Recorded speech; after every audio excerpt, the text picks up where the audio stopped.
Over the last few years, the city of Newcastle upon Tyne in the northeast of England has undergone a considerable cultural renaissance. The city's quayside has an international reputation for the quality of art available. At the heart of this redevelopment, Live Theatre Company has played a key part in this renaissance. Actor and long-time associate of Live, Tim Healy, outlines the history of the company. It was founded in 1973 by Jeff Gillam and the actress Val McLean to create plays of a political nature for North East audiences, in particular working class people, people who didn't go to the theatre.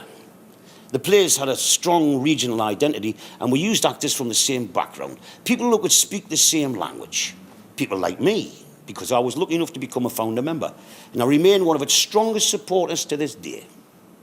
In fact, over the years, Live Theatre has been a fantastic breeding ground for some of the best actors and finest writers from the northeast of England. At first, we took the plays out to pubs and clubs, on the beaches, schools, miners' welfare halls, community centres, in fact, anywhere where we could find an audience. But in 1982, the company moved here and started to build what's now become one of the most important new writing companies in the country. It opened its doors in 1985 with a new play by Tom Hadaway called The Long Line. A fish merchant by trade, Tom, who sadly passed away in 2006, was one of the finest writers ever to emerge from this region.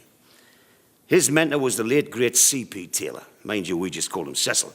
And this theatre is dedicated to his memory. And then there was Alan Plater, Phil Woods, Julia Darling, Michael Chaplin, son of Sid Chaplin, another legendary writer. More recently, there's been Sean O'Brien, Peter Strawn, and Lee, Mr. Billy Elliot Hall. Loads of wonderful plays all performed here. In fact, some of the plays have gone right around the world. The Filleting Machine, for example, by Tom Hadaway. A Nightingale Sang by Cecil. Alan Plater's Close the Coalhouse Door. Cooking with Elvis. And more recently, The Pitman Painters by Lee Hall, which triumphantly opened the refurbished theatre in the autumn of 2007 and plays at the National Theatre and the West End in London in 2008. So as you can see, for over 30 years, Live Theatre has been a vibrant part of the cultural life of the North East, and I'm proud to have been a part of it.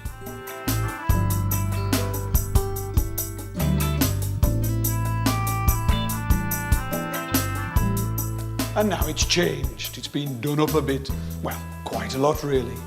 First of all, there's this terrific new staircase. I love this. I think it's so bold to put such a glass tower right in the middle of the historic buildings. It's like shouting out, we've got things to be proud of as well. And there's a fantastic new bar and restaurant, comfy and pretty. In fact, all over the building there are lovely rooms to be in. All the old features have been kept, medieval flooring and stonework, 19th century strong room doors, old brickwork, some of it dating back to the 17th century houses that used to be on the site. Everything has been lovingly exposed and restored and retained.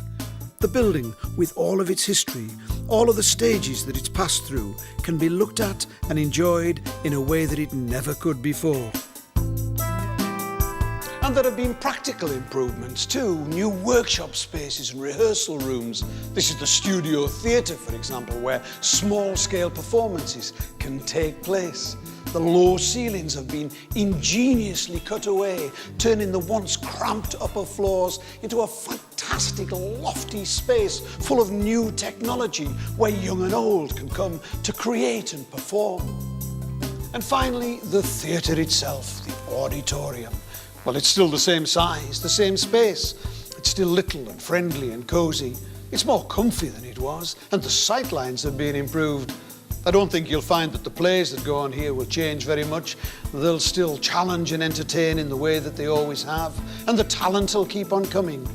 I think you'll find that this theatre is still very much live and still kicking.